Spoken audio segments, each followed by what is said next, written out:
على عباده الذين اصطفى أما بعد فقد قال الله تبارك وتعالى فصل لربك وانحر وقال رسول الله صلى الله عليه وسلم من وجد سعة فلم يضحي فلا يقربن مصلانا أو كما قال عليه الصلاة والسلام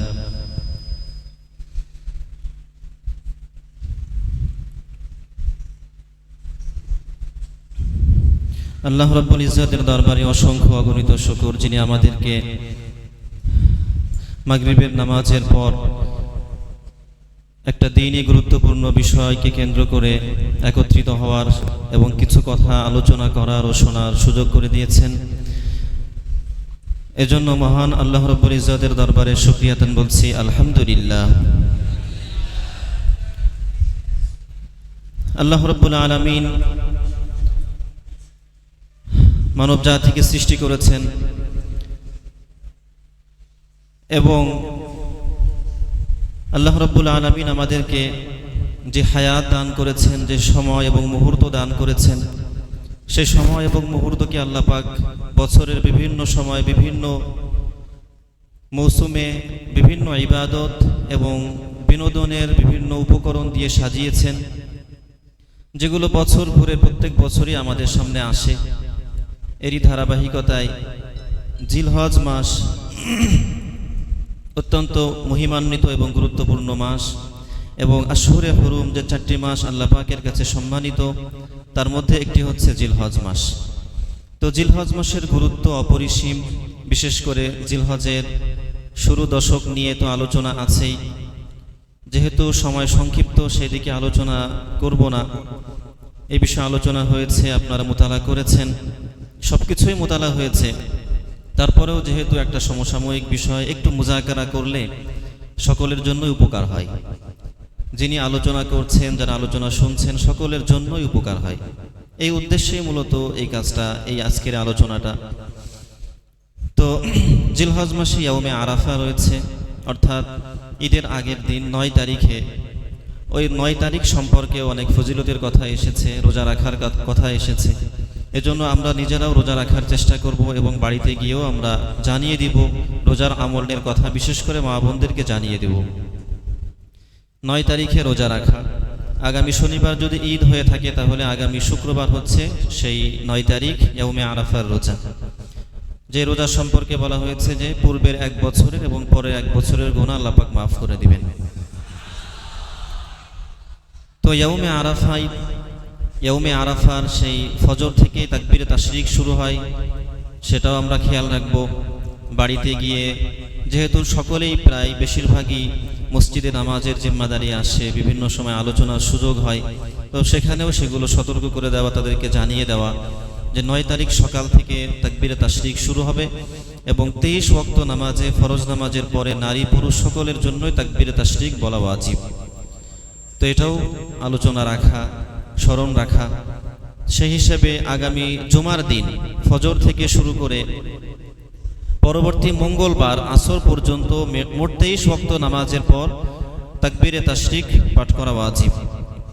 তাকবীরে তাশরিক যদি কোনো ব্যক্তি ভুলে যায়, একাকী নামাজ আদায় করলেও তাকবীরে তাশরিক পাঠ করা ওয়াজিব। যদি ভুলে যায় এবং পরবর্তীতে গিয়ে মনে হয় যে আমার তাকবীরে তাশরিক পড়া হয়নি, তাহলে তাকবীরে তাশরিকের কোনো কাজা নেই। আপন অবস্থায়, বসা অবস্থায় যদি স্মরণ না থাকে, পরবর্তীতে গিয়ে মনে পড়ছে, তাহলে এর জন্য তওবা এবং ইস্তেগফার করা জরুরি।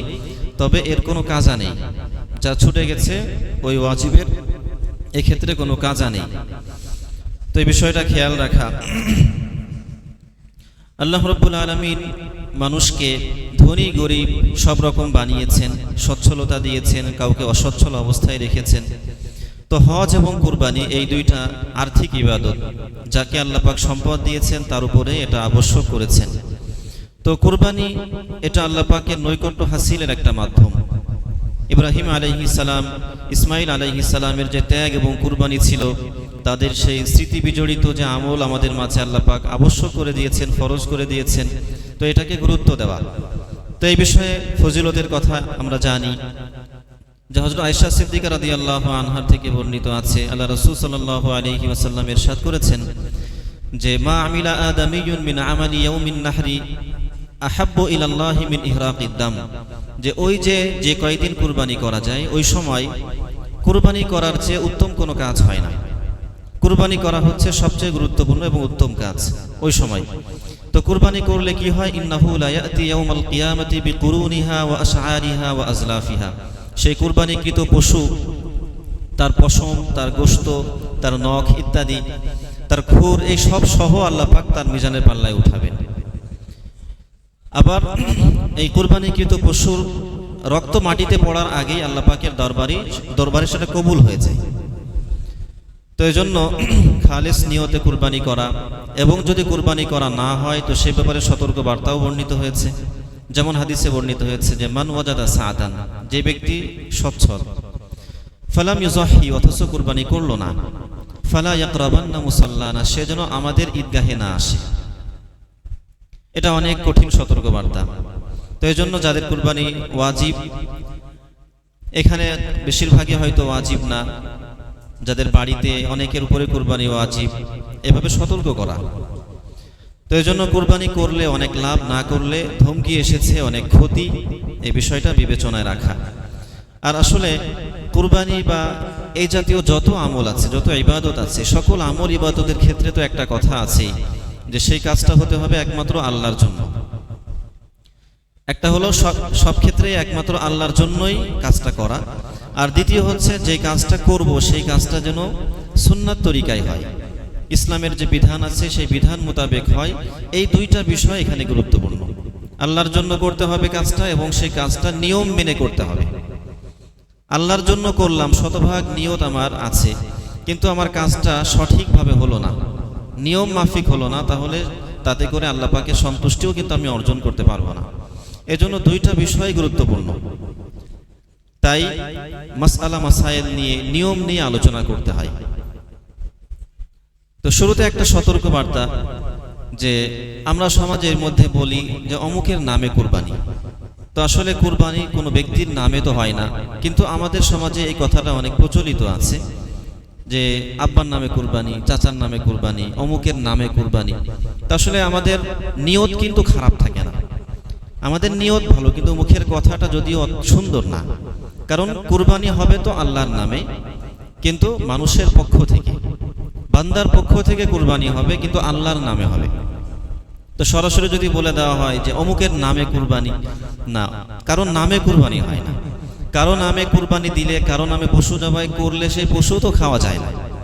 তবে হ্যাঁ, আমরা যেটা বলি, আমাদের মুখের ভাষায় যেটা আমরা বলি, আমাদের অন্তরে কিন্তু এটা ইচ্ছা থাকে না যে আমরা মানুষের নামে, অনেকে যে বাবার নামে কোনো পশু বলি দেয়, পশু জবাই করে, তো সেই পশুর গোশত খাওয়া তো জায়েজ নেই। তো আমরা যদিও মুখে বলি, হয়তো গলত মাসুর হয়ে গেছে, এজন্য সতর্কতা অবলম্বন করা। তবে হ্যাঁ, যদি কেউ এই ইস্তেমাল করে, তাকে একেবারে কঠিনভাবে তাকে নাকির না করা যে আপনি শিরিক করছেন, আপনি কুফরি করছেন, কাফের হয়ে গেছেন ইত্যাদি, এভাবে কঠিনভাবে তাকে না বলা। তবে আস্তে আস্তে এই শব্দটা পরিবর্তন হওয়া দরকার। এজন্য আমরা আগে নিজেরা ঠিক হব, সাথে সাথে সম্ভব হইলে সতর্ক করব, আস্তে আস্তে ইনশাল্লাহ ঠিক হয়ে যাবে। তো কুরবানি হবে আল্লাহ তাআলার নামে, তবে বান্দার পক্ষ থেকে হবে, এভাবে আমরা এটা খেয়াল রাখবো। তো আসলে মাসআলা মাসাইল তো অনেক আছে, অনেক আছে। শুধু এখানে সংক্ষিপ্ত আকারে কিছু মাসাইল আমরা আলোচনা করব, খুব সংক্ষিপ্ত আকারে বলবো, মূল বিষয়গুলো বলে চলে যাব। অন্যথায় কিছু কিছু মাসাইল এমন আছে এই ক্ষেত্রে যে হয়তো সেটা মুখতালাফি, এবং সমাজের মধ্যে অনেক আলোচনা পর্যালোচনা হয়ে থাকে এটা নিয়ে। তো যদি এই ধরনের একটা মাসআলা নিয়ে আমরা আলোচনা শুরু করি, তো দীর্ঘ সময় চলে যাবে একটা আলোচনা করতে গিয়ে। একটা মাসাইলের মাসআলার হল করতে গিয়ে দীর্ঘ মুতালার প্রয়োজন হবে। তো এজন্য সেই দিকে আমাদের আজকে উদ্দেশ্য না, বরং আমরা সংক্ষিপ্ত আকারে মূল মাসআলাগুলো আলোচনা করে চলে যাব। তো শুরুতে আমরা আলোচনা করব যে কুরবানি কার উপরে ওয়াজিব। কুরবানি কার উপরে ওয়াজিব? তো প্রাপ্তবয়স্ক, সুস্থ মস্তিষ্ক সম্পন্ন মুসলিম মুকিম নর এবং নারী, যারা 10 জিলহজ থেকে নিয়ে 12 জিলহজ, এই 3 দিন, এই সময়ের মধ্যে, যে কোনো সময়ের মধ্যে, অর্থাৎ 12 তারিখ সূর্যাস্তের পূর্ব পর্যন্ত যে কোনো সময় ঋণ মুক্ত থাকা অবস্থায় যাদের মালিকানায় নেশাব পরিমাণ সম্পদ থাকবে তাদের উপরে কুরবানি করা ওয়াজিব হবে। এই 3 দিন সময়ের মধ্যে যাদের কাছে নেশাব পরিমাণ সম্পদ থাকবে তাদের উপরে কুরবানি করা ওয়াজিব। যদি কারোর উপরে কুরবানি করা ওয়াজিব না হয়, তারপরেও তিনি যদি কুরবানি করতে চান তাহলে তার কুরবানি করার সুযোগ আছে। এমন না যে কুরবানি ওয়াজিব না, কেন করব বা করলে হবে না, এমন না। কুরবানি ওয়াজিব না কিন্তু কুরবানি করতে চাচ্ছেন, তাহলে এটা ভালো এবং কুরবানি আদায় হয়ে যাবে। এটা অনেক গুরুত্বপূর্ণ আমল। কোনো ব্যক্তি যদি অপ্রাপ্ত বয়স্ক থাকে আর ওই 3 দিনে অর্থকড়ি থাকা অবস্থায় তিনি বালেগ হয়ে যান, অথবা কোনো মুসাফির মুকিম হয়ে যান, কোনো অমুসলিম মুসলমান হয়ে যান, তাহলে সেই ব্যক্তির উপরে কুরবানি করা ওয়াজিব হবে। ওই 3 দিনের মধ্যে যদি তিনি এই অবস্থায় পৌঁছে যান তাহলে তার উপরে কুরবানি করা ওয়াজিব হবে। যার সম্পদ পুরোটাই হারাম সেই ব্যক্তির উপরে কুরবানি করা ওয়াজিব নয়। তবে এই কথাটা শুনলে অনেক সময় অনেকে মনে করতে পারে হালকা হয়ে গেল। যার সম্পদ পুরোটাই হারাম, হালাল সম্পদ নেই, অথচ তিনি কোটি কোটি টাকার মালিক হতে পারেন, তো সেই ব্যক্তির উপরে কুরবানি করা ওয়াজিব নয়। এটাকে সহজ করার জন্য বলা হচ্ছে না, আরো কঠিন করার জন্য বলা হচ্ছে যে তার উপরে কুরবানি করা ওয়াজিব না। তার কারণ হারাম সম্পদ সে মালিক না, সুতরাং এই হারাম সম্পদ পুরোটাই সদকা করা ওয়াজিব। মূল মালিক পর্যন্ত পৌঁছে দেওয়া অথবা সদকা করা ওয়াজিব। সে 1 টাকারও মালিক না এখান থেকে, সুতরাং পুরোটাই সদকা করা ওয়াজিব। আংশিক দিবে কেন? সে পুরোটাই দিতে হবে তার। আশা করি বুঝতে পারছেন যে হারাম সম্পদ যদি কারো থেকে থাকে, পুরোটাই হারাম, হালাল নেই, তাহলে সেই ব্যক্তির উপরে কুরবানি করা ওয়াজিব না, তার পুরো সম্পদ সদকা করে দেওয়া ওয়াজিব। কুরবানির নেশাব, যেটা বলা হলো যে নেশাব পরিমাণ সম্পদ থাকলে তার উপরে কুরবানি করা ওয়াজিব। এখন নেশাব পরিমাণ বলতে আমরা তো জানি যে 7.5 ভরি স্বর্ণ অথবা 52.5 ভরি রূপা অথবা এর সমমূল্য যদি কোনো ব্যক্তির মালিকানায় থাকে সেটাই হচ্ছে নেশাব পরিমাণ। তবে নেশাবের ক্ষেত্রেও কোনটা ধরবো কোনটা বাদ দিব এটা একটা বিষয়। নেশাবের ক্ষেত্রে যে সকল বস্তু, যেমন মানুষের বসবাসের ঘর অথবা ব্যবহারের সামগ্রী, সেটা গাড়ি হতে পারে, ফোন হতে পারে, পোশাক আদি হতে পারে, ব্যবহারের কোনো সামগ্রী, এর ভিতরে অনেক বস্তু অন্তর্ভুক্ত হবে। তো বসবাসের ঘর, ব্যবহারের সামগ্রী, আসবাবপত্র ইত্যাদি এগুলো সব বাদ দিয়ে যদি কোনো ব্যক্তির কাছে ওই পরিমাণ সম্পদ থাকে তাহলে তার উপরে কুরবানি করা ওয়াজিব হবে। তবে যেগুলো বসবাসের ঘর বা ব্যবহারের সামগ্রী সেটা বাদ দিতে হবে, সেটা তার প্রয়োজনের অন্তর্ভুক্ত, সেটাকে বাদ দিয়ে ধরতে হবে তার কাছে অতিরিক্ত কিছু আছে কিনা। তবে বাদ যাবে না কোনগুলো, যেমন নগদ টাকা পয়সা আছে, সোনা রূপা আছে, বা অব্যবহৃত যে অলংকার আছে, বসবাস বা খোরাকির প্রয়োজনে আসে না এমন জমি থাকতে পারে কারো, অথবা প্রয়োজনের অতিরিক্ত বাড়ি বা আসবাবপত্র যা বছরের কোনো সময় প্রয়োজনে আসে না, ব্যবসায়িক পণ্য ও অপ্রয়োজনীয় সকল আসবাবপত্র বা গাছ লাগিয়ে রেখেছে জমিতে, এগুলো বড় হলে বিক্রি করবে, কাঠের যে গাছ, তো এই সমস্ত বস্তুর ক্ষেত্রে এগুলো সব হচ্ছে কুরবানির নেশাবের অন্তর্ভুক্ত হবে। অর্থাৎ এইগুলো বাদ দিয়ে না, এইগুলো হিসাব করে যদি কোনো ব্যক্তির কাছে এই পরিমাণ অর্থ থাকে তাহলে তার উপরে কুরবানি করা উচিত। নগদ টাকা নেই কিন্তু তার জমিতে গাছ লাগানো আছে, 2টা গাছ বিক্রি করলেই মোটামুটি লাখ টাকা হয়ে যায়, তাহলে তার কুরবানি করা উচিত। আর যেই ব্যক্তির উপরে কুরবানি করা উচিত, কারণ কুরবানি কেবল নগদ টাকার উপরে আসে না, কুরবানি হয় বিভিন্ন যে কয়েকটা জিনিস বলা হলো সকল বস্তুর উপরে কুরবানি আসে।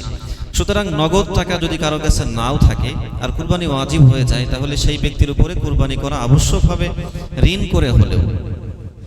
এই অজুহাত চলবে না যে আমার কাছে নগদ টাকা নেই, এই মুহূর্তে নগদ টাকা নেই, আমার তো গাছ আছে, আমার তো অমুক জিনিস আছে, সেটা তো বিক্রি করা যাচ্ছে না, স্বর্ণ আছে সেটা তো বিক্রি করতে পারছি না আমি। তো আসলে স্বর্ণ থাক অথবা এরকম কোন বস্তু থাক যেগুলোর মূল্য হিসাব করতে হয়, নগদ টাকা না থাকলেও কুরবানি ওয়াজিব হবে এবং ঋণ করে হলেও তাকে কুরবানি আদায় করতে হবে। এমনিভাবে যারা নগদ অর্থ জমা করে রেখেছেন কোনো একটা উদ্দেশ্যে, চিকিৎসা করবেন তাই জমা করছেন। অমুক একটা মারাত্মক পর্যায়ের অসুস্থ, তার জন্য চিকিৎসা ব্যয় মেটানোর জন্য অর্থ সংগ্রহ করছেন এবং এই পরিমাণ হয়ে গেছে যা নিসাব পরিমাণ হয়ে যায়, তাহলে তার উপরে কোরবানি করতে হবে। বাড়ি করবে, চাকরির জন্য অ্যাপ্লাই করার জন্য আগে থেকে টাকা পয়সা গোছাচ্ছেন, তো এমনিভাবে আরও যত উদ্দেশ্যে মানুষ অর্থকড়ি জমা করে থাকে, এর কারণেও ওই জমাকৃত অর্থ হিসাব করে তাকে কোরবানি করতে হবে। এই অজুহাত চলবে না যে আমি একটা মোটরসাইকেল কেনার জন্য মাত্র 1 লাখ টাকা জমা করেছি, আমার কাছে অন্য কোনো টাকা নেই, খালি 1 লাখ টাকা আছে। তো খালি 1 লাখ টাকা আছে মানে আমি কত গরিব, আমার কাছে মাত্র 1 লাখ টাকা আছে, এটা দিয়ে আমি একটা গাড়ি কিনবো, এরকম একটা উদ্দেশ্য নিয়ে টাকা জমা করছে, তাহলে সেই ব্যক্তির উপরও কোরবানি করা ওয়াজিব হবে, যদি তার কোনো ঋণ ইত্যাদি না থাকে যা মাইনাস হওয়ার মতো। তো এই জন্য যা জমা করা হচ্ছে ভবিষ্যতের জন্য এখনো খরচ হয়নি, তাহলে সেটা থাকার কারণে যদি পরিমাণ মতো হয়ে যায় কোরবানি করা আবশ্যক। তবে যা খরচ হয়ে গেছে সেটা মাইনাস হবে। খরচ না হয়ে যেটা এখনো করব বলে আমি জমা করে রেখেছি, এমন কি কোনো ব্যক্তি হজ করার উদ্দেশ্যে টাকা জমা করছে, হজ করবে, তার ব্যাংকে সে অল্প অল্প করে রাখতে রাখতে মনে করেন লাখ টাকা হয়ে গেছে, সে ছাত্রও হতে পারে, রাখতে রাখতে লাখ টাকা হয়ে গেছে, তাহলে তার উপরেও কুরবানি করা আবশ্যক। সে যদি বলে যে আমি তো এটা একমাত্র হজের জন্য জমা করছি, তো যদি আমি কুরবানি করতে যাই তাহলে তো আমার সব শেষ হয়ে যাবে, শেষ হইলেও আপনাকে কুরবানি করতে হবে। এজন্য যে কোনো মাকসাদে যে কোনো উদ্দেশ্যে অর্থ জমা করলে যদি তা নিসাব পরিমাণ হয়ে যায় তাহলে কুরবানি করা আবশ্যক হবে। এজন্য অনেকেই এই ভুলটা করে, আগ্রহ হয়েছে, জজবা হয়েছে যে আমি উমরা করব, হজ করব, টাকা পয়সা জমা করছে, কিন্তু একটা ধারণা থাকে মানুষের যে আমি যেই পরিমাণ জমা করছি, যতদিন থেকে জমা করছি আমার কি পরিমাণ টাকা হতে পারে তার একটা ধারণা থাকে মানুষের। তো যদি ধারণা হয় যে আমার নিসাব পরিমাণ হওয়ার কাছাকাছি চলে গেছে, তাহলে হয় তাকে হিসাব ওখান থেকে সেটা বের করে হিসাব করতে হবে, হিসাব করে যদি হয়ে যায় তাহলে কুরবানি বা যাকাত যা ওয়াজিব হওয়ার তা ওয়াজিব হয়ে যাবে। আরেকটা বিষয় হলো যে যাকাতের ক্ষেত্রে বছর অতিবাহিত হওয়া শর্ত, কিন্তু এই ক্ষেত্রে বছর পূর্ণ হওয়া শর্ত না। যদি কোনো ব্যক্তির কাছে এই 3 দিনের মধ্যে এই পরিমাণ অর্থ থাকে তাহলে তার জন্য কুরবানি করা ওয়াজিব, এই 3 দিনের মধ্যে থাকলেই হবে।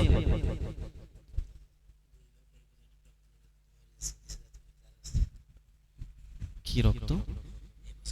এ পজিটিভ রক্ত কার আছে? ইমার্জেন্সি লাগবে, নিচে যান, 2 ব্যাগ লাগবে। এ পজিটিভ যার আছে কয়েকজন যান, ওখান থেকে হয়তো নিয়ে নেবেন, চলে যান। এ পজিটিভ রক্ত যে দিতে পারবেন 2 ব্যাগ লাগবে, কয়েকজন যান, তাহলে আলোচনা করে যে দিতে পারবে দিবে। জি, তাহলে বছর পূর্ণ হওয়া শর্ত নয়। যদি কোনো ব্যক্তি একেবারেই কুরবানির একদিন আগেও মালিক হয় এই পরিমাণ অর্থের, তাহলে তার উপরেও কুরবানি করা ওয়াজিব হবে। কুরবানি এটা প্রত্যেক বছরই করতে হবে। যদি কোনো ব্যক্তি নিসাবের মালিক হন তাহলে তার জন্য প্রত্যেক বছরই কুরবানি করা ওয়াজিব। এমন হবে না যে এক ব্যক্তির কাছে কথার কথা 1 লাখ টাকা আছে, তো তিনি ওই 1 লাখ টাকার এই বছর কুরবানি করলেন, সামনের বছরও গিয়ে তার এই 1 লাখ টাকাই আছে, টাকা তার বাড়ে নাই। এই বছর যেই পরিমাণ ছিল সামনের বছরও তার ওই টাকাটাই ব্যাংকে আছে। তো সে যদি মনে করে যে আমি তো এই টাকার একবার কুরবানি করে আসছি গত বছর, এই টাকার একবার কুরবানি করে আসছি, তাহলে কি আমার এই বছর সামনের বছরও করতে হবে? তো হ্যাঁ, সামনের বছরও করতে হবে, অর্থাৎ এই পরিমাণ টাকা থাকলে তার প্রত্যেক বছর কুরবানি করতে হবে। 51ভুক্ত পরিবার হলে যদি সেখানে কয়েকজন ব্যক্তি থাকেন এবং প্রত্যেকেই নিসাব পরিমাণ সম্পদের মালিক হন, তাহলে তাদের উপরে ভিন্ন ভিন্ন কুরবানি করা ওয়াজিব হবে। যেমন পরিবারের মধ্যে স্বামী থাকেন, স্ত্রী থাকেন, অন্যান্য ভাই থাকতে পারেন, শ্বশুর বা শাশুড়ি থাকতে পারেন, প্রত্যেকের মালিকানা থাকে আলাদা আলাদা, প্রত্যেকের গহনাগাটি থাকতে পারে, ব্যাংকে অ্যাকাউন্ট থাকতে পারে। তো যদি প্রত্যেকের এই পরিমাণ সম্পদ হয় তাহলে প্রত্যেকের আলাদা আলাদা কুরবানি করা উচিত। পরিবারের পক্ষ থেকে যে পিতা এবং সন্তান মিলে 2 জন ভাগে একটা কুরবানি দিয়ে দিল, একটা ছাগল কিনে কুরবানি দিয়ে দিল, এটা করলে কারো পক্ষ থেকেই কুরবানি হবে না, পিতারটাও হবে না, সন্তানেরটাও হবে না। স্বামী স্ত্রী মিলে একটা বকরি কিনলো 2 জন অর্থ দিয়ে, যে আমারও কিছু স্বর্ণ আছে, তোমারও টাকা আছে, 2 জন মিলে একটা করি, তো এটা যদি করে তাহলে স্বামীর কুরবানিও আদায় হবে না, স্ত্রীর কুরবানিও আদায় হবে না। তো এই জন্য যদি একান্নভুক্ত পরিবারেও হয়, আলাদা আলাদা নিসাবের মালিক হয়, তাদের উপরে ভিন্ন ভিন্ন কুরবানি করা ওয়াজিব হবে। এরপরে যদি কোনো ব্যক্তি কুরবানি কারোর উপরে ওয়াজিব না হয়, তা সত্ত্বেও তিনি কুরবানি করেন, তা সত্ত্বেও তিনি কুরবানি করেছেন এবং ওই 3 দিনের মধ্যে তিনি আবার নিসাব পরিমাণ সম্পদের মালিক হয়ে গেছেন, তাহলে ওই ব্যক্তির জন্য আরেকটা কুরবানি করা ওয়াজিব। একবার করেছেন, হঠাৎ টাকার মালিক হয়ে গেছেন, তাহলে তার জন্য আরেকটা কুরবানি করা ওয়াজিব। যে ব্যক্তি কুরবানির মান্যত করবে, যে ব্যক্তি কুরবানির মান্যত করবে, সেই ব্যক্তি যদি ধনী হন, তাহলে তার জন্য, ধনী হন বলতে তার উপরে কুরবানি ওয়াজিব হয় যদি, তাহলে তার জন্য 2টা কুরবানি করা ওয়াজিব। একটা হলো মান্যতের কুরবানি, আর একটা হলো ওই ব্যক্তির স্বাভাবিকভাবে তার উপরে যে কুরবানিটা ওয়াজিব সেই কুরবানি। তবে সেই ব্যক্তি যদি গরিব হন, তাহলে ওই মান্যতের একটা কুরবানি করলেই তার জিম্মা থেকে আদায় হয়ে যাবে। যার উপরে কুরবানি করা ওয়াজিব তিনিই করবেন। যদি কারোর উপরে কুরবানি ওয়াজিব না হয়ে থাকে, মানে কুরবানি যার উপরে ওয়াজিব তিনি করবেন, অধীনস্থ কোনো ব্যক্তির পক্ষ থেকে কুরবানি করা কারোর জন্য আবশ্যক না। স্বামী তার স্ত্রীটা করে দিবে, বা মানে পিতা তার সন্তানেরটা করে দিবে, কারোটা করে দেওয়া এটা তার জন্য, ওই কর্তার জন্য ওয়াজিব না। তবে কর্তা যদি অধীনস্থ ব্যক্তির দুর্বলতার দিকে লক্ষ্য করে তারটা আদায় করে দেন, তবে তার অনুমতি নিয়ে আদায় করলে তার পক্ষ থেকে ওয়াজিবটাই আদায় হবে। আর অনুমতি না নিয়ে যদি এমনি তার পক্ষ থেকে তার নামে সওয়াব হবে এই জন্য সে কুরবানি করে দিল, তাহলে তার পক্ষ থেকে নফল হবে। অনুমতি না নিয়ে আদায় করলে তার পক্ষ থেকে নফল হবে। আর যদি অনুমতি নিয়ে আদায় করে আর তার উপর কুরবানি আবশ্যকীয় হয়ে থাকে, তাহলে তার পক্ষ থেকে ওয়াজিবটাই আদায় হবে। এরপরে যদি কোনো ব্যক্তি কুরবানির দিন সমূহে কুরবানি করতে না পারে, ওয়াজিব হয়তো ইচ্ছাও ছিল অথবা ইচ্ছা ছিল না, এই 3 দিন পেরিয়ে গেছে কিন্তু কুরবানি তিনি করতে করেননি, তাহলে এমত অবস্থায় তার জন্য একটি বকরির মূল্য সদকা করা ওয়াজিব। পরবর্তীতে একটা বকরির মূল্য সদকা করা ওয়াজিব। তবে যদি কুরবানি করতে না পারে আর পশুটা ক্রয় করা হয়ে থাকে, তার পশু কিনেছিল কিন্তু কোনো কারণবশত তিনি জবাই করতে পারেননি, সময় পার হয়ে গেছে, তাহলে তার জন্য ওই পশুটা জীবিত সদকা করে দেওয়া উচিত। তবে তিনি যদি এটাকে জবাই করেও সদকা করতে চান, তারও সুযোগ আছে। যার উপরে কুরবানি ওয়াজিব নয়, সে যদি কুরবানির দিনগুলোতে কুরবানির নিয়তে পশু ক্রয় করে, তাহলে তার উপরে সেই পশু কুরবানি করা ওয়াজিব হয়ে যায়। যেমন মানুষ যখন নফল রোজা রাখা শুরু করলে তা পূর্ণ করা ওয়াজিব হয়ে যায়, আবশ্যক হয়ে যায়। এমনিভাবে ওই দিনগুলোর মধ্যে যদি কোনো ব্যক্তি কুরবানির পশু কেনে অথচ তিনি কুরবানি করা তার উপর ওয়াজিব ছিল না, তাহলে তার উপরে ওয়াজিব হয়ে যাবে। তিনি নিজে তার উপরে আবশ্যক করে নিয়েছেন এটা।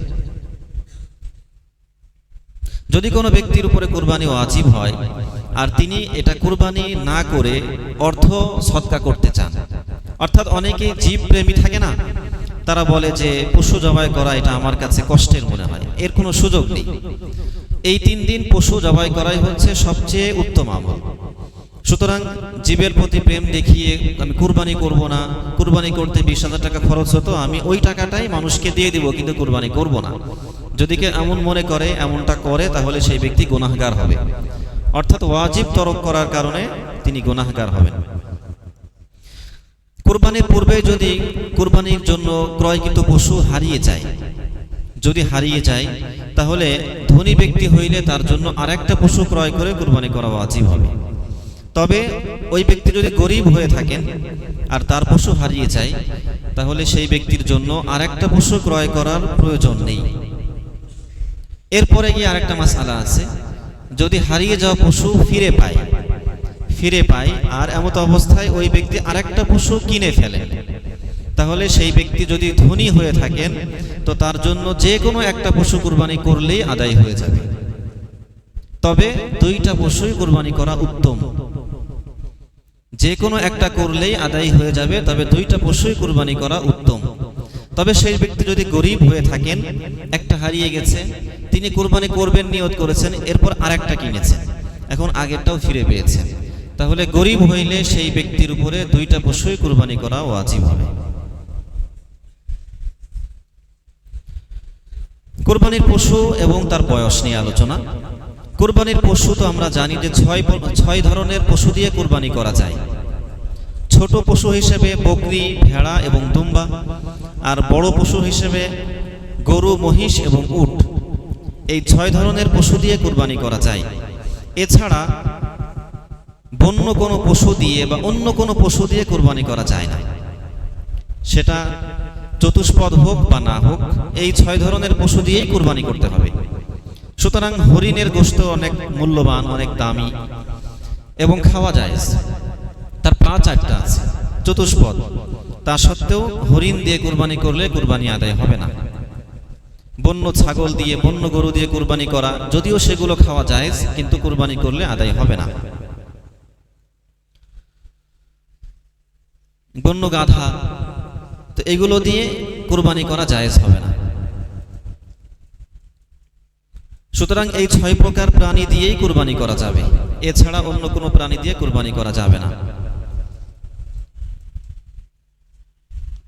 তবে গরিব অনেকেই আবার সমাজের মধ্যে প্রচলিত আছে যে অনেকে হাঁস মুরগি এগুলো জবাই করে তারা মনে করে যে আমরা তো বড় পশু কুরবানি করতে পারছি না, এগুলো দিয়ে আমাদের আদায় হয়ে যাবে। এর কোনো সুযোগ নেই। কুরবানি এই 6টা প্রাণীর যে কোনো একটা দিয়েই হবে।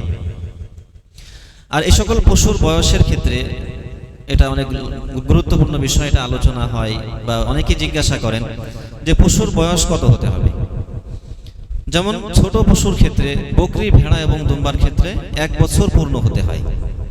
বিশেষ করে বকরির ক্ষেত্রে পূর্ণ 1 বছর হতে হয়। যদি একদিনও কম হয় তাহলে সেই পশু দিয়ে কুরবানি করা জায়েজ নেই, কুরবানি হবে না। হ্যাঁ, জবাই করলে গোশত খাওয়া যাবে, হারাম হবে না, তবে কুরবানি আদায় হবে না।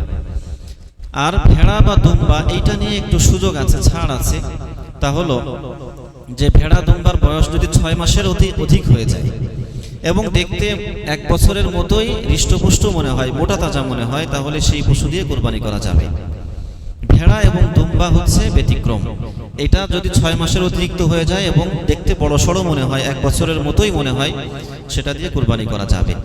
তবে ছাগলের ক্ষেত্রে এটা প্রযোজ্য হবে না। কিয়াস করলে হবে না যে ছাগল তাহলে যদি 9 মাস হয়ে যায়, 10 মাস হয়ে যায়, দেখতে 1 বছরের মতোই মনে হচ্ছে, একদিনও যদি কম হয় তাহলে কুরবানি করা যাবে না। এখন বছর বলতে তো আমরা জানি যে একটা হলো ঈসাই সন আছে, একটা হিজরি সন আছে। ঈসাই সন 365 দিনে আর হিজরি সন হচ্ছে 355 দিনে। তবে আরবিতে বছর গণনা বলতে হিজরি সনই উদ্দেশ্য, অর্থাৎ 355 দিন। হিজরি বছর যদি হয়ে যায়, পূর্ণ হয়ে যায়, তাহলে সেই পশু দিয়ে কুরবানি করা যাবে।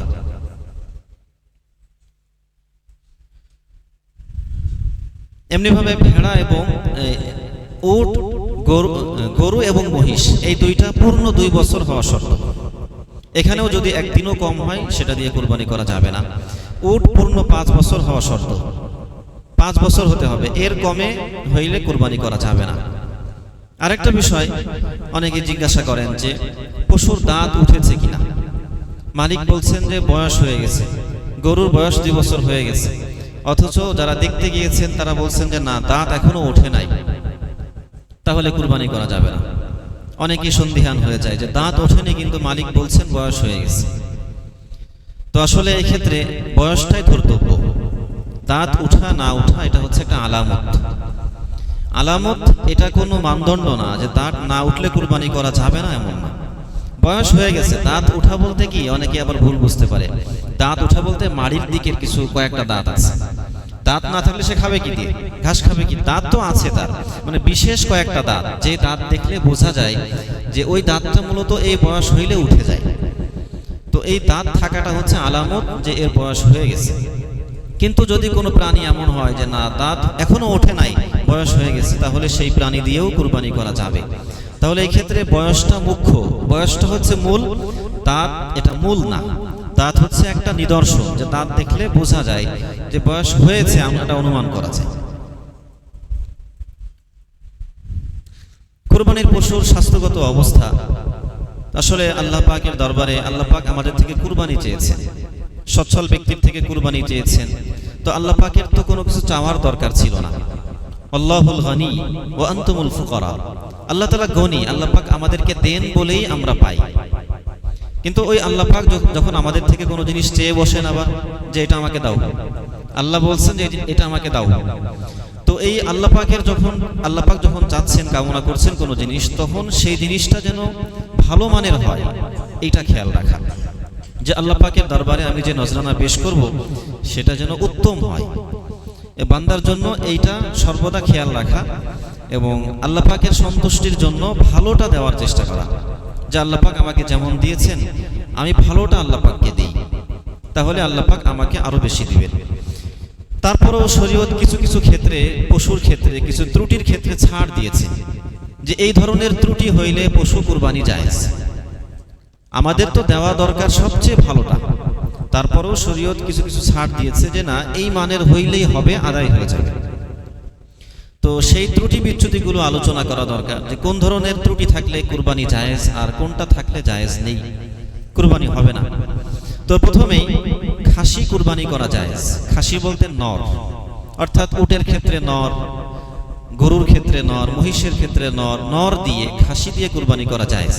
এবং নর যেটা খাসি আছে এখনো তাকে, অর্থাৎ যেটা যার পুরুষত্ব এখনো শেষ করা হয়, নষ্ট করা হয়েছে, সেটা হচ্ছে খাসি।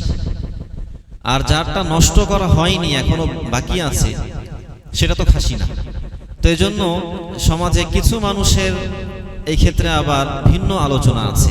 তারা বলে যে খাসি দিয়ে কুরবানি করা যাবে না, খাসি দিয়ে কুরবানি করা যাবে না, কারণ ওই খাসিকে একটা পশুর মধ্যে তার যে ক্ষমতা, তার যে জৈবিক চাহিদা আছে, এই চাহিদা থাকা এটা হচ্ছে পশুর মধ্যে স্বাভাবিক অবস্থা।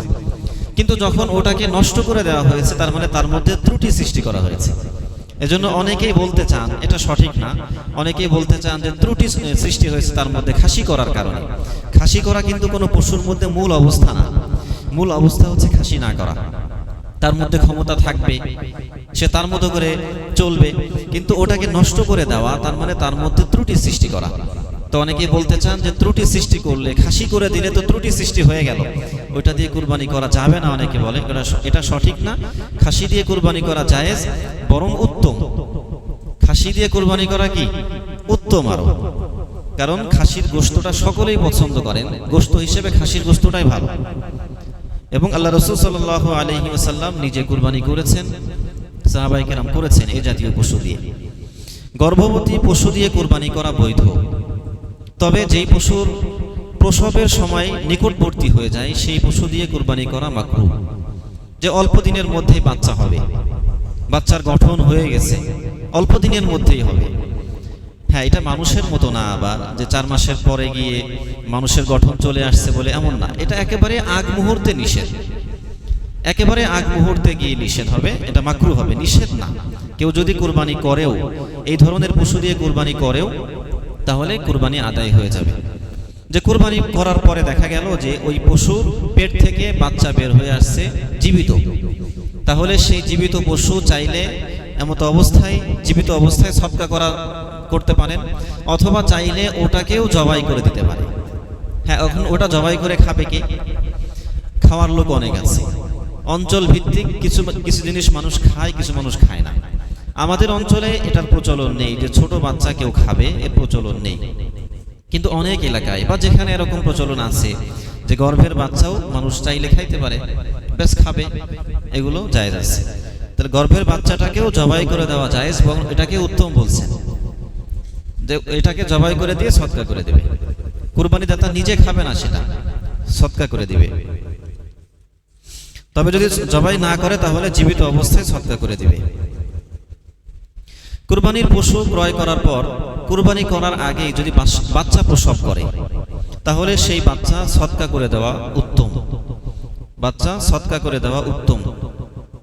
তবে যদি সেটাকে জবাই করতে চাই তাহলে জবাই করেও সদকা করতে পারে। আর যদি মনে হয় না জবাই করলে কেউ খাবে না, তাহলে শুধু একটা বাচ্চা নষ্ট করে লাভ নেই। যেই এলাকায় মানুষ খাবে তারা জবাই করতে পারে, কিন্তু বাচ্চার গোশত কুরবানি দাতা নিজে খেতে পারবে না। ওই বাচ্চার যদি জবাই করে থাকে, কুরবানি দাতা নিজে খেতে পারবে না। বন্ধা পশুর কুরবানি জায়েজ, যেই পশুর বাচ্চা হয় না সেই পশুর কুরবানি জায়েজ।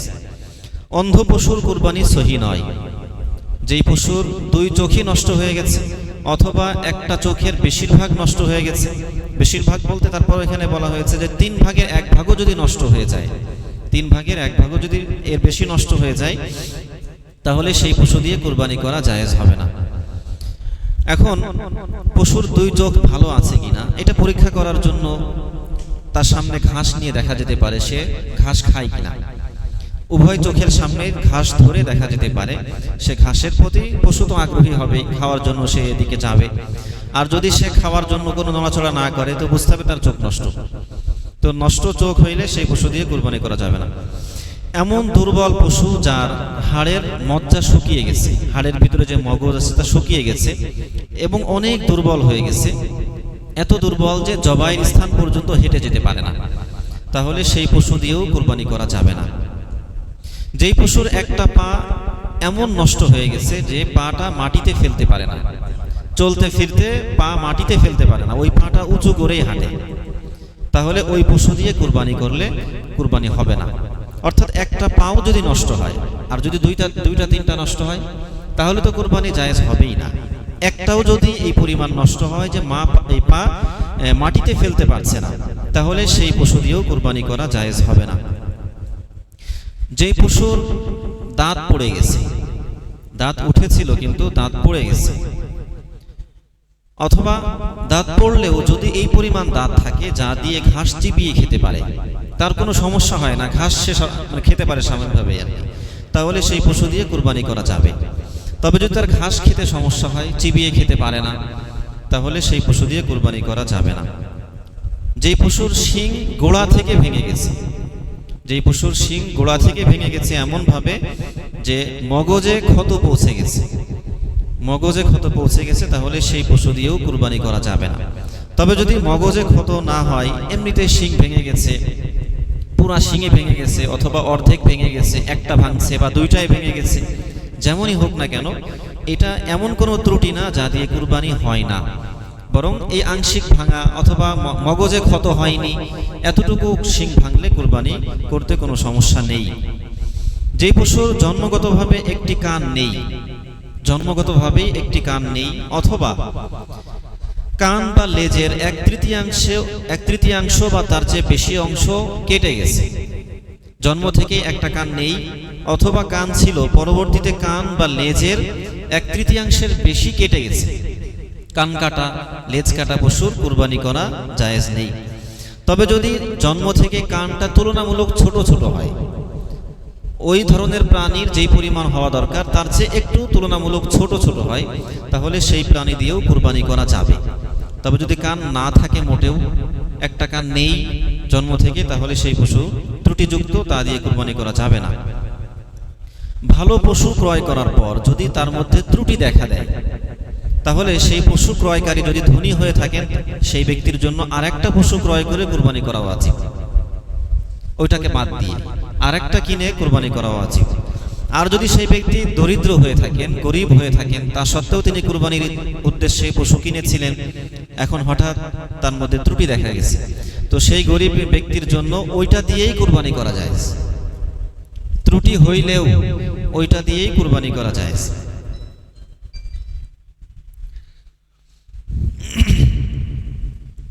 পশুর শরীরে যদি কোনো খুজলি বা চুলকানি হয়, আর এই চুলকানিটা যদি তার চামড়ার উপরি ভাগেই সীমাবদ্ধ থাকে, তাহলে সেই পশু দিয়ে কুরবানি করা যায়। তবে যদি চুলকানির প্রভাবটা এতটা মারাত্মক পর্যায়ে পৌঁছে যায় যে গোশতের উপরে প্রভাব পড়ছে, তাহলে সেটা দিয়ে কুরবানি করা জায়েজ হবে না। অনেক সময় গাড়ি বয়, লাঙ্গল বয়, যেগুলো দিয়ে লাঙ্গল চাষ করে, হাল চাষ করে যেগুলো দিয়ে, ওইগুলোর গলায় অথবা ঘাড়ে এখানে দাগ পড়ে যায় অথবা কোনো কিছুতে আঘাত লেগে ক্ষত হয়ে যায়। তো এই ক্ষতর ক্ষেত্রেও একই কথা, যদি এটা চামড়ার উপরই ভাগেই সীমাবদ্ধ থাকে তাহলে এটা দিয়ে জায়েজ, আর যদি ভিতরে ক্ষত পৌঁছে যায় এবং ভিতরে আক্রান্ত হয় তাহলে সেই পশু দিয়ে কুরবানি করা যাবে না। কুরবানির পশু দোষ মুক্তই ছিল, ত্রুটি মুক্তই ছিল, কিন্তু জবাইয়ের সময় যে এটাকে মনে করেন যে ধরাধরি করে টানাটানি করতে গিয়ে যদি কুরবানির পশু পড়ে যায়, হঠাৎ আঘাত লেগে এরকম কোনো ত্রুটির সৃষ্টি হয় যা দিয়ে কুরবানি করা যায় না। মনে করেন ড্রেনের মধ্যে পড়ে পা ভেঙে গেল একটা, তো সেই পা দিয়ে তো সে চলতে পারবে না। অথবা টানা হেঁচড়া করতে গিয়ে চোখের মধ্যে কিছু একটা ঢুকে গেছে, চোখ একটা বের হয়ে গেছে।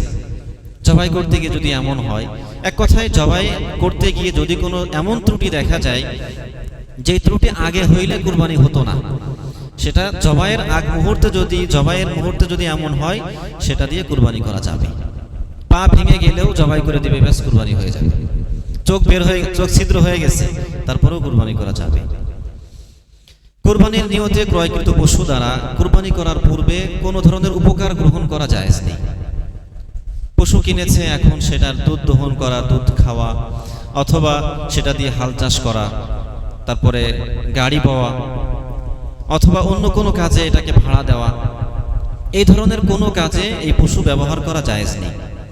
যদি কেউ ব্যবহার করে থাকেন, অর্থাৎ এই ধরনের পশু থেকে কেউ দুধ খায়, দুধ সে নিজে খায় অথবা বিক্রি করে, তাহলে ওই অর্থ সদকা করা ওয়াজিব। সে যেটা খেয়েছে দুধ, এই পরিমাণ অর্থ তার সদকা করতে হবে। যদি বিক্রি করে থাকে অথবা কাউকে ভাড়া দিয়ে কোনো ভাড়া পেয়ে থাকে, সেটা সদকা করা ওয়াজিব। আরেকটা বিষয় এই ক্ষেত্রে, যে ওই পশু দিয়ে উপকার গ্রহণ করতে গিয়ে যদি ওই পশুর মধ্যে কোনো রকম মান কমে যায়, অর্থাৎ যেই পশুটা লাঙল চাষ করলে যে ক্ষতির হয়, সেই পশুর মধ্যে দুর্বলতা চলে আসে, লাঙল চাষ না করলে ওটা তো শক্তিশালী থাকে, ভালো থাকে। তো লাঙল চাষ এই পরিমাণ করছে যে ও দুর্বল হয়ে গেছে, তাহলে লাঙল চাষ করার কারণে ওই পশুর কিন্তু মান কমে গেছে। তাহলে যেই পরিমাণ মান কমেছে, ওই পরিমাণ অর্থ সদকা করা উচিত।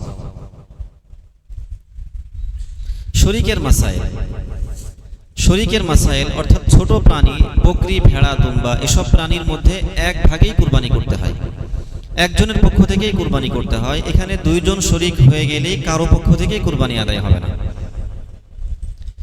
এমনিভাবে যে সকল বড় প্রাণী আছে, গরু, মহিষ এবং উট, সেখানে সর্বোচ্চ 7টা অংশ নেওয়া যায়।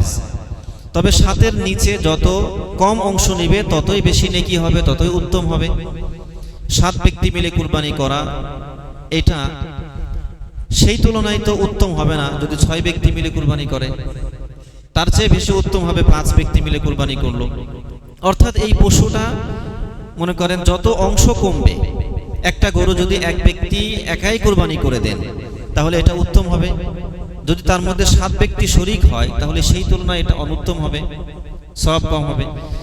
তো এই জন্য সমাজের মধ্যে এটা এতটাই মনে করেন হয়ে গেছে যে এই অঞ্চলের মানুষ, আমরা মানে বড় পশুতে 7টার নিচে অংশ নেওয়া যায়, অনেকে মনে করে যে এটা জায়েজ নেই। হয়তো এটা ঠিক না, যে 7টা তো নাম বোঝাইতেই হবে যেভাবে। আমরা দেখা যাচ্ছে যে এক পরিবারের মধ্যে যারা কুরবানি করছেন, যে 5টা অংশ নেওয়া হয়েছে, তো তারা মনে করে যে না, এখনো তো 2টা অংশ বাকি রয়ে গেছে, তাহলে কার পক্ষ থেকে দেওয়া যায়, আরো 2টা তো এখন রয়ে গেছে, কার পক্ষ থেকে দেওয়া যায়, তো খুঁজে খুঁজে আরো 2টা অংশ বের করে নিয়ে আসে। অথচ যত অংশ কমবে তত বেশি উত্তম হবে। তো এটাও খেয়াল রাখা। এরপরে শরীকের মধ্য হতে সকলের হালাল অর্থ হতে হবে। যদি কারোর হারাম সম্পদ থেকে থাকে, হারাম সম্পদ দিয়ে তিনি শরীক হন সেখানে কুরবানি করতে, তাহলে কারোর পক্ষ থেকেই কুরবানি আদায় হবে না। এমনকি যদি কোনো ব্যক্তির আল্লাহ পাকের সন্তুষ্টি উদ্দেশ্য না থাকে, কুরবানির করার ক্ষেত্রে কুরবানি করছেন, তিনি পশু জবাই করছেন, কিন্তু আল্লাহ পাকের রেজা সন্তুষ্টি তার উদ্দেশ্য নেই, মোটেও উদ্দেশ্য নেই। তার উদ্দেশ্য হচ্ছে হয়তো লোক দেখানো অথবা গোশত খাওয়া, তাহলে তার কুরবানি আদায় হবে না। আর তারটা না হওয়ার সাথে সাথে বাকি 6 শরীকেরও কুরবানি আদায় হবে না।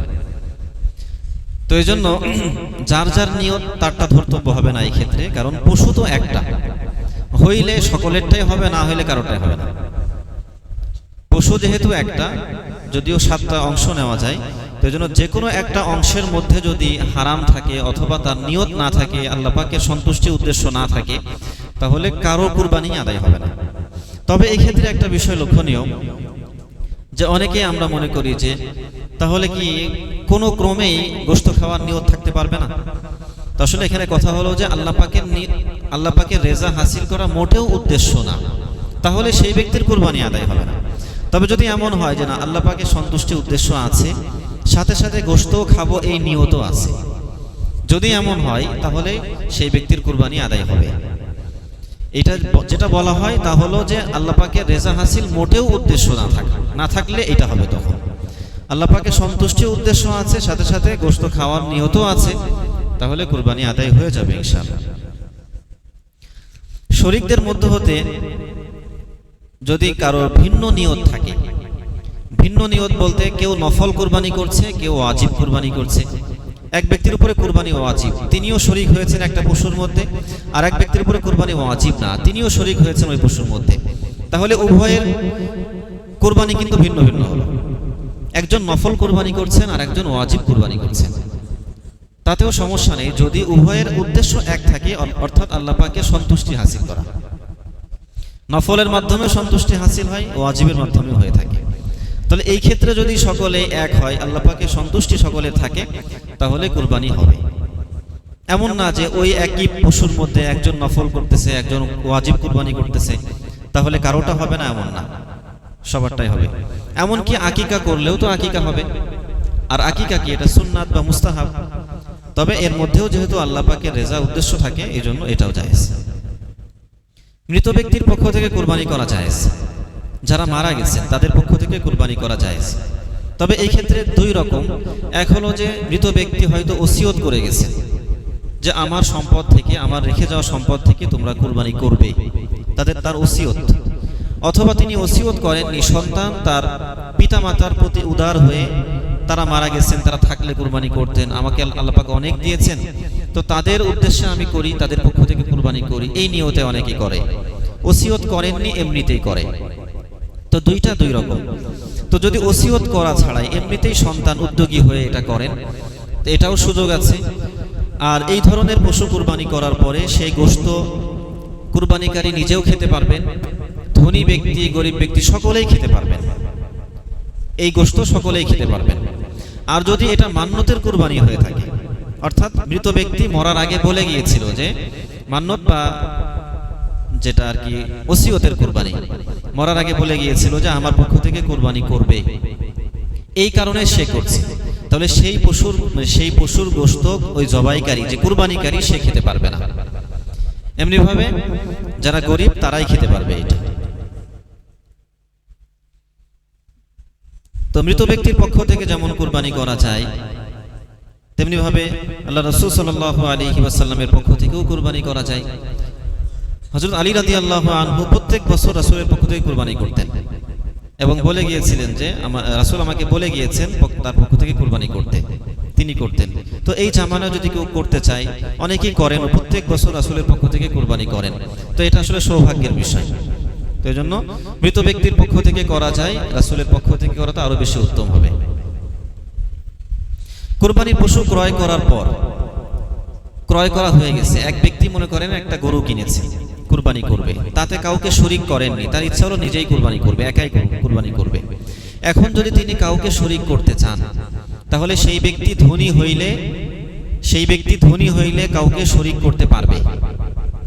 আগে একা করতে চেয়েছিল, এখন তার আরেক ভাই বলল যে ভাই আমাকে শরীক করেন, তো বলল ঠিক আছে, তাহলে আপনি অর্ধেক টাকা দেন, অর্ধেক টাকা নিয়ে সে তাকে শরীক করে ফেললো, এটা জায়েজ। তবে শরীক না করে এভাবে করলেই সবচেয়ে ভালো হবে, যেটা আমি আল্লাহর জন্য কুরবানি করার জন্য কিনে ফেলেছি ওটা একাকী করাটাই ভালো। তারপরও ধনী ব্যক্তি হইলে কাউকে শরীক করতে পারবেন, অর্থের বিনিময়ে হইলেও শরীক করতে পারবেন।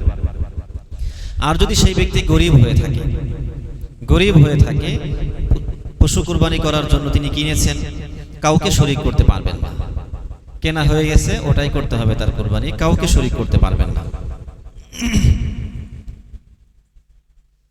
একটা পশুর মধ্যে জীবিত ও মৃত দুই ধরনের ব্যক্তির পক্ষ থেকে কুরবানি করা যায়।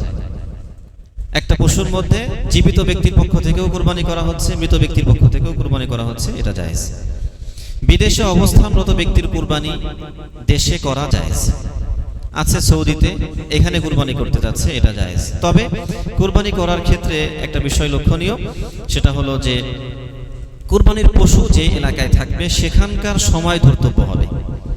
এখানে কুরবানি করার সময় আছে কিনা, এখানে যদি 13 তারিখ হয়ে যায় তাহলে তো এখানে জবাই করলে হবে না। অথবা এখানে যখন কুরবানি করা হচ্ছে, ঈদ হচ্ছে সৌদিতে মনে করেন একদিন আগে, এখানে এখন 9 তারিখ, এখানে পশু জবাই করতেছে, তার পক্ষ থেকে কুরবানি করতেছে, কুরবানি হবে না। এই জায়গায় কুরবানির মুহূর্ত আসতে হবে যেখানে পশু জবাই করা হচ্ছে। কুরবানির পশু জবাই প্রসঙ্গে কুরবানির পশু জবাই করা যায় 3 দিন। কুরবানি কেবল একদিন না, 3 দিন করা যায়। 10, 11 এবং 12 3 দিন করা যায়।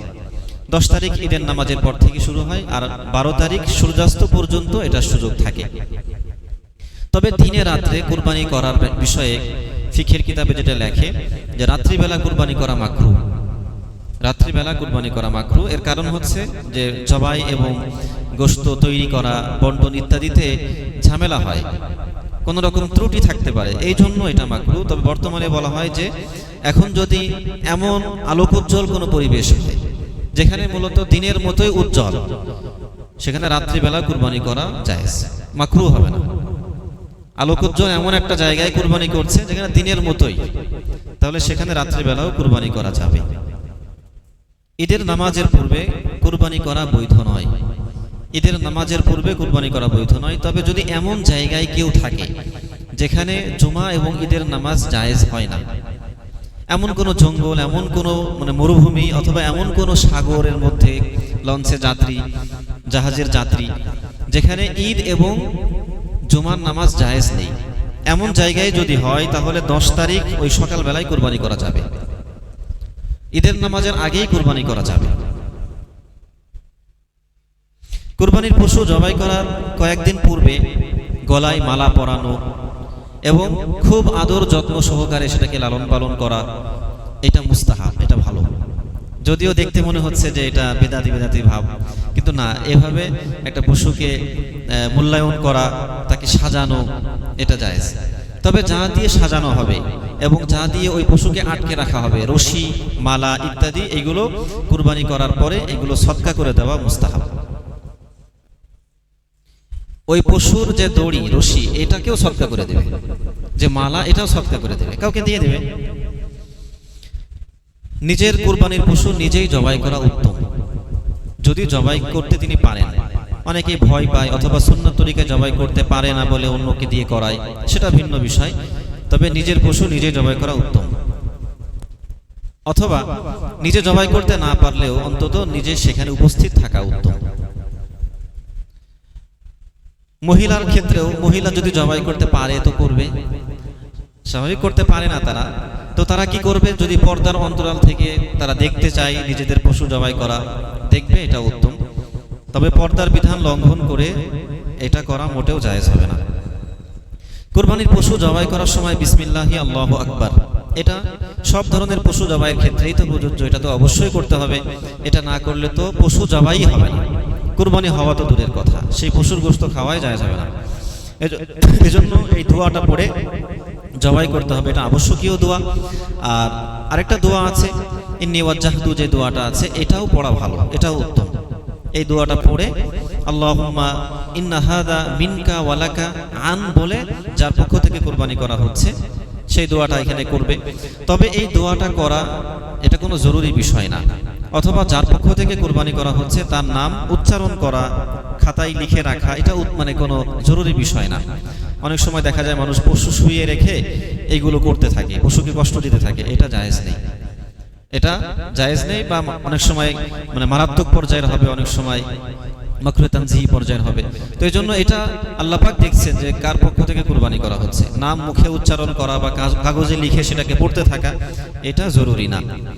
সিনা এবং গলা এর মধ্যে 4টা রগ কাটা, জবাইয়ের ক্ষেত্রে 4টা রগ কাটা, অন্তত 3টা রগ কাটা জরুরি। 4টার মধ্যে 3টা রগ কাটা জরুরি। এক হচ্ছে খাদ্যনালী, আর একটা হলো শ্বাসনালী, এই দুইটা তো কাটতেই হবে। আর এছাড়া এখানে যে 2টা মোটা রগ থাকে, এই 2টার মধ্য থেকে যে কোনো একটা কাটা জরুরি। তবে 4টাই কাটতে হবে আর কি, 2টা রগ সহ শ্বাসনালী, খাদ্যনালী, 4টা কাটতে হবে। এর মধ্যে যদি খাদ্যনালী, শ্বাসনালী কাটার সাথে সাথে আর 2টার একটা রগ কাটে, তাহলে জবাই আদায় হয়ে যাবে, সেই পশু কুরবানি হয়ে যাবে।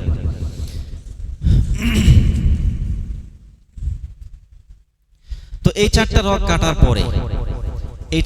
কাটার পরে, খোঁচাখুচি করা চাকু দিয়ে, ছুরি দিয়ে, এটা অনুত্তম, ক্ষেত্র বিশেষ মাকরুহ হয়। এটা অনর্থক কষ্ট দেওয়া হয় একটা প্রাণীকে। খাদ্যনালী, শ্বাসনালী কেটে গেছে, এই রগ কেটে গেছে, তাহলে আর এত কিছু করবে না। পশু জবাই করার পর যতক্ষণ পর্যন্ত রূহ বের না হয় বা ঠান্ডা না হয়, ততক্ষণ পর্যন্ত হাত পায়ের রগ কাটা বা চামড়া ছিলা শুরু করবে না, এটা মাকরুহ। পশুকে অনর্থক কষ্ট দেওয়া মাকরু, ছুরি ভালো করে ধার দেওয়া উত্তম, একটি পশুকে অন্য পশুর সামনে জবাই করা অনুত্তম, এটাও মাকরু। এতে পশুর কষ্ট হয়, একটা পশুর সামনে আর একটা পশুকে জবাই দিলে এটা আসলে কষ্টের। তো পশু জবাইয়ের বিষয়টা কিন্তু আসলেই খুবই কষ্টের, অনেকে সহ্য করতে পারে না। যে আমিও প্রাণী, আমার মধ্যেও আল্লাহ পাক প্রাণ দিয়েছেন, একটা গরুর মধ্যেও দিয়েছেন, একটা প্রাণকে আমি শেষ করে দিয়ে আমি খাচ্ছি, এটা কিন্তু অনেক কঠিন। তারপরেও আল্লাহ পাক কি বলেছেন যে আল্লাহর নাম নিয়ে জবাই করলে সেটা হালাল হয়ে যায়, এই জন্য আমরা জবাই করি, এই জন্য আমরা খাই। তো আসলে পশু জবাই এটা যদি আমরা এরকম দয়া দেখাই শুধু পশুর ক্ষেত্রে, তাহলে তো গাছপালার ক্ষেত্রেও একই কথা, মাছের ক্ষেত্রেও একই কথা। এটা মাছকে আমরা তুলছি পুকুর থেকে, নদী থেকে ধরছি, এটাকেও তো মারা হচ্ছে। আমি যে সবজি খাচ্ছি, শাক খাচ্ছি, এটা গাছকে আমি নষ্ট করছি না? গাছ বেঁচে থাকতে পারতো মাটিতে, কিন্তু সেটাকে আমি উপড়ে ফেলে কেটে টুকরা টুকরা করে আমি জাল দিয়ে সিদ্ধ করে ওটাকে আমি খাচ্ছি, ভাজি করে খাচ্ছি। তাহলে একটা গাছকেও তো নষ্ট করা হচ্ছে। গাছের জীবন আছে না? তো গাছের জীবন আছে, পশুর জীবন আছে, মাছের জীবন আছে। তো সব কিছু যদি আল্লাহ তাআলার পক্ষ থেকে, প্রাণী যদি আল্লাহ তাআলার নাম নিয়ে খাওয়া হয় তাহলে সেটা জায়েজ। আর কিছু প্রাণী, কিছু উদ্ভিদ আছে এমন, সেখানে আল্লাহ তাআলার নাম নেওয়াও জরুরি না, সেটা এমনিতেই জায়েজ। আসলে বেঁচে থাকতে হলে তো খাইতে হবে আমাকে। তো মানুষ তো আমরা সবসময়, বেশিরভাগ মানুষের তবিয়ত এটা যে মানুষ মাজলুমের পক্ষ নেয়। মানুষ কার পক্ষ নেয়? মাজলুমের পক্ষ নেয়। এই কারণে একটা প্রাণীকে জবাই করে দেওয়া হচ্ছে, এটা কষ্টের, এটা মানুষ সহ্য করতে পারে না। কিন্তু জালেম মাজলুমকে চেনে, সঠিকভাবে চিনতে পারা, এটাও কিন্তু একটা দরকারি বিষয়। চিনতে পারা, একটা বাঘ হরিণকে ধরছে, তাহলে এখানে জালেমকে মাজলুমকে, একটা বাঘ হরিণকে ধরে তেড়ে ধরে মানে ছিঁড়ে তাকে খেয়ে ফেলছে, তাকে মেরে ফেলছে, তাহলে এখানে বাঘ স্বাভাবিক একটা জালেম হচ্ছে, আর হরিণ কি হচ্ছে? মাজলুম। তো মানুষ কিসের পক্ষে? মাজলুমের পক্ষে যায়। কেউ যদি কখনো কোনো ভিডিওতে দেখে যে একটা বাঘ দৌড়ে যাচ্ছে হরিণকে ধরার জন্য, তো তার মনে মনে হয় যে ধরতে না পারুক, ও পালিয়ে যাক, বেঁচে যাক, এমন মনে হয়। তো এটা যে আমরা মনে করি, কিন্তু আল্লাহ পাক একটা নিজাম, একটা সিস্টেম রেখেছেন পৃথিবীতে। আমি যদি মনে করি যে না, বাঘ না খেয়ে থাক, বাঘ মরে যাবে, তা এটাও কি ভালো হবে? এই ভাবনা কি উচিত যে বাঘ না খেয়ে মরে যাক? এটাও তো অন্যায়। তো জবাইয়ের ক্ষেত্রে যে রগগুলো কাটতে হয়, এই ক্ষেত্রে যদি এক ব্যক্তি কেটে শেষ করতে না পারে, অনেক সময় হয় না, জবাই করতে গিয়ে ব্যাস ভয় পেয়ে গেছে, অর্ধেক জবাই হয়েছে, 4টার জায়গায় 2টা কাটা হয়েছে, এখন একটা কাটা হয়নি। কষাই এসে মনে করেন ঝাড়ি দিয়ে ছুরি নিয়ে নিচ্ছে, নিয়ে এখন কষাই ব্যাস কাটাকাটি শুরু করলো। তো কষাই যদি এই ক্ষেত্রে বিসমিল্লাহ না বলে, দোয়া না পড়ে, তাহলে সেই পশু হারাম হয়ে যাবে, জবাই হবে না, কুরবানি তো হবেই না। তো এই জন্য জবাইয়ের ক্ষেত্রে এটা লক্ষণীয়, যদি জবাই কমপ্লিট না হয় আর এর মধ্যে আরেকজন এসে সেই জবাইয়ে শরিক হয়, তাহলে তাকেও বিসমিল্লাহ বলতে হবে, দোয়া পড়েই জবাই করতে হবে। আর কুরবানির গোশত প্রসঙ্গে নিজে খাওয়া, পরিবারবর্গ, বন্ধু বান্ধবদেরকে দেওয়া, এমনিভাবে কুরবানির দিন সকালে কোনো কিছু না খেয়ে নিজের পশুর গোশত নিজে তৈরি করে ওটা দিয়ে প্রথম খাবার খাওয়া, এটা সুন্নাত। আচ্ছা, যাদের খানার জিম্মাদারি আছে তারা চলে যান। এরপরে কুরবানির 3 দিনের পরও সংরক্ষণ করে রাখার অনুমতি আছে। কুরবানির গোশত 3 দিন পরেও সংরক্ষণ করে রাখার অনুমতি আছে। এটা শুরু জামানায় অনুমতি ছিল না, এটা পরবর্তীতে অনুমতি দেওয়া হয়েছে। গোশত বন্টনের ক্ষেত্রে আমরা জানি উত্তম তরিকা হলো এটাকে 3 ভাগ করা, 1 ভাগ নিজের জন্য, আর 1 ভাগ আত্মীয় স্বজনের জন্য, আর 1 ভাগ গরিব মিসকিনের জন্য। এটা হচ্ছে উত্তম। তবে যদি এমন হয় যে পরিবারের লোক সংখ্যা অনেক বেশি, যে যদি আমরা তারা যদি মানুষকে দিয়ে দেন, তাহলে পরিবারের লোকেরাই হয়তো এক বেলা খেয়ে পরের বেলা আর পাবে না, এতে তাদের একটু মনের কষ্ট থেকে যাবে। তো সেই ক্ষেত্রে যদি তারা চায় যে পুরা গোশত নিজেরাই খেয়ে ফেলবে, এটারও সুযোগ আছে। যদি কুরবানি করা হয় 7 শরীকে কুরবানি বা যে কয় শরীকে কুরবানি করবে, তো গোশত মেপে বন্টন করা, অনুমান করে বন্টন করবে না। অনেক সময় অনেকে উদারতা দেখিয়ে বলে, আরে এত মাপার কি দরকার, এটা অনুমান করে দিলেই হচ্ছে, এত মানুষকেই দিব, অনুমান করে দিয়ে দেন। তো অনুমান করে দিলে হবে না, এটাকে মেপে বন্টন করতে হবে, বাটখারা দিয়ে মেপে বন্টন করতে হবে, অনুমান করে দিলে হবে না। তবে হ্যাঁ, যদি শরীকগণ একান্নভুক্ত পরিবারের সদস্য হয়ে থাকেন, দুই ভাই কুরবানি করছেন আলাদা আলাদা দুই অংশ, এবং ওই দুই ভাই অথবা 7 ভাই একসাথে আছে, অথবা পরিবারের মধ্যে শ্বশুর শাশুড়ি স্ত্রী সন্তান সবাই মিলে কুরবানি করছে, এবং তারা এক হাঁড়ির ভাত খায়, সবাই তারা এক জায়গায় তাদের রান্না হয়, একসাথেই তারা খায়। তো এই ক্ষেত্রে মাপার অনুমান মাপার দরকার নেই। তারা যদি মনে করে যে না সব আমরা একসাথে রেখে দেবো, তো রেখে দেবে, মাপার কোনো দরকার নেই। কুরবানির পশুর গোশত, চামড়া, হাড্ডি ইত্যাদি বিক্রয় করা সম্পূর্ণ নাজায়েজ। কোনো কিছু কুরবানির পশুর কোনো কিছু বিক্রি করা জায়েজ নেই। হাড্ডি বিক্রি করাও জায়েজ নেই, চর্বি বিক্রি করাও জায়েজ নেই। অনেক এলাকায় মানুষ চর্বি খায় না, চর্বিগুলো আলাদা করে রাখে, ওইটা ওই কুরবানির 1 সপ্তাহ পরে গিয়ে হকাররা এসে কিনে নিয়ে যায়, তারা ভ্যানে করে বস্তায় করে এগুলো কিনে নিয়ে যায়, এগুলো অন্য কাজে লাগায়। তো ওই ব্যক্তির এই চর্বি বিক্রি করাও জায়েজ নেই। হ্যাঁ, এখন কথা হলো যে সে বলতেছে যে আমি তো খাইনি এগুলো, আমি কি করব? কাউকে দিয়ে দেবে, কেউ নিবেও না।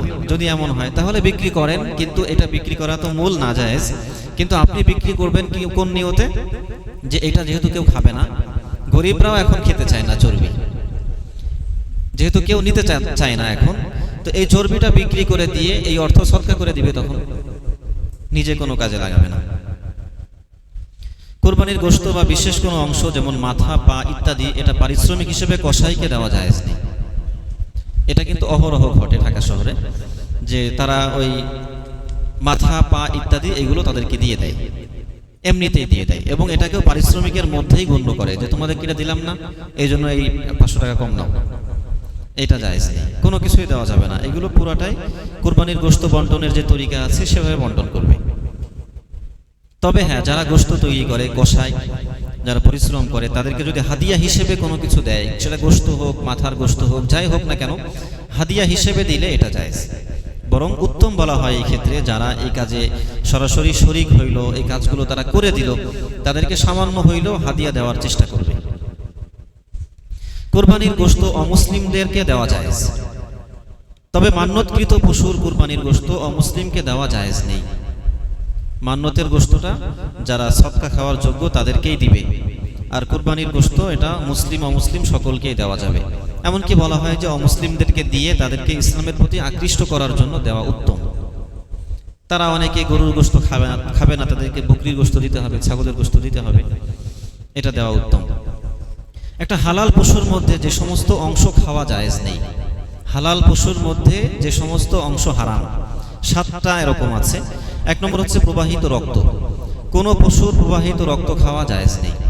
2 নম্বর, কোনো পশুর পুরুষাঙ্গ খাওয়া জায়েজ নেই, কোনো পশুর পুরুষাঙ্গ বা গুপ্তাঙ্গ খাওয়া জায়েজ নেই। 3 নম্বর, অন্ডকোষ খাওয়া জায়েজ নেই কোনো পশু। এখন যদি কেউ বলে যে না আমার তো রুচিতে ধরে, আমি খাইতে পারি, আমার কোনো সমস্যা হয় না, খাওয়া জায়েজ নেই। মানুষ চামড়া খায়, এটা জায়েজ, কারো রুচিতে ধরলে সে খাবে, কিন্তু কিছু জিনিস এমন আছে রুচিতে ধরলেই হবে না। অন্ডকোষ খাওয়া জায়েজ নেই, মলদার খাওয়া জায়েজ নেই, কোনো প্রাণীর মলদার খাওয়া জায়েজ নেই, শরীরের গাঁট, ফোড়া বা টিউমার ইত্যাদি এগুলো খাওয়া জায়েজ নেই, মূত্রথলি খাওয়া জায়েজ নেই। 7 নম্বর, পিত্ত খাওয়া জায়েজ নেই। হালাল প্রাণীর এই অংশগুলো হারাম।